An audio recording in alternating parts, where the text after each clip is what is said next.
أكبر الله أكبر.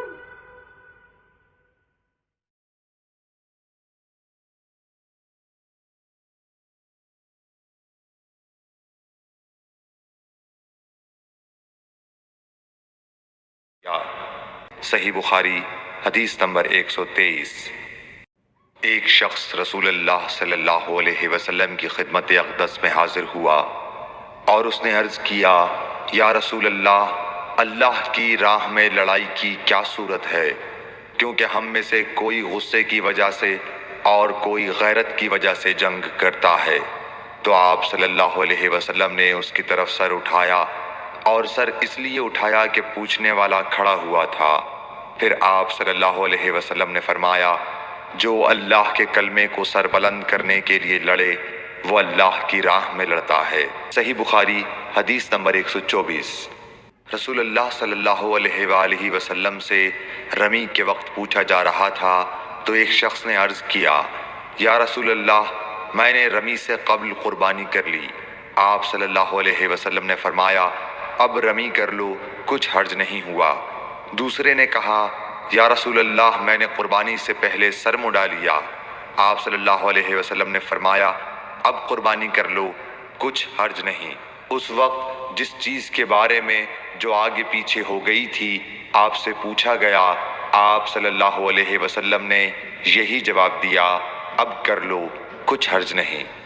صحیح بخاری حدیث نمبر 125۔ حضرت عبداللہ بن مسعود رضی اللہ تعالی عنہ کہتے ہیں کہ ایک مرتبہ میں رسول کریم صلی اللہ علیہ وسلم کے ساتھ مدینے کے کھنڈرات میں چل رہا تھا اور آپ کھجور کی چھڑی پر سہارا دے کر چل رہے تھے، تو کچھ یہودیوں کا ادھر سے گزر ہوا۔ ان میں سے ایک نے دوسرے سے کہا کہ آپ سے روح کے بارے میں کچھ پوچھو۔ ان میں سے کسی نے کہا، مت پوچھو، ایسا نہ ہو کہ وہ کوئی ایسی بات کہہ دیں جو تمہیں ناگوار ہو۔ مگر ان میں سے بعض نے کہا کہ ہم ضرور پوچھیں گے۔ پھر ایک شخص نے کھڑے ہو کر کہا، اے ابو القاسم، روح کیا چیز ہے؟ آپ نے خاموشی اختیار فرمائی۔ میں نے دل میں کہا کہ آپ پر وحی آ رہی ہے، اس لیے میں کھڑا ہو گیا۔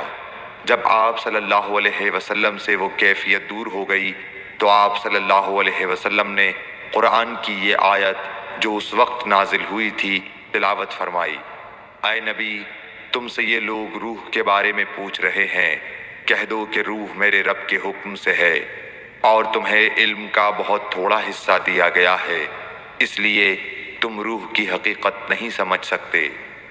صحیح بخاری حدیث نمبر 126۔ رسول اللہ صلی اللہ علیہ وآلہ وسلم نے ارشاد فرمایا کہ اے عائشہ، اگر تیری قوم دور جاہلیت کے ساتھ قریب نہ ہوتی بلکہ پرانی ہو گئی ہوتی، ابن زبیر نے کہا یعنی زمانہ کفر کے ساتھ قریب نہ ہوتی، تو میں کعبے کو توڑ دیتا اور اس کے لیے 2 دروازے بنا دیتا، ایک دروازے سے لوگ داخل ہوتے اور دوسرے دروازے سے باہر نکلتے۔ صحیح بخاری حدیث نمبر 127۔ حضرت علی رضی اللہ عنہ کا ارشاد ہے کہ لوگوں سے وہ باتیں کرو جنہیں وہ پہچانتے ہوں۔ کیا تمہیں یہ پسند ہے کہ لوگ اللہ اور اس کے رسول کو جھٹلا دیں؟ صحیح بخاری حدیث نمبر 128۔ ایک مرتبہ حضرت معاذ بن جبل رسول اللہ صلی اللہ علیہ وسلم کے پیچھے سواری پر سوار تھے۔ آپ نے فرمایا، اے معاذ، میں نے عرض کیا، حاضر ہوں یا رسول اللہ۔ آپ صلی اللہ علیہ وسلم نے دوبارہ فرمایا، اے معاذ، میں نے عرض کیا، حاضر ہوں اے اللہ کے رسول۔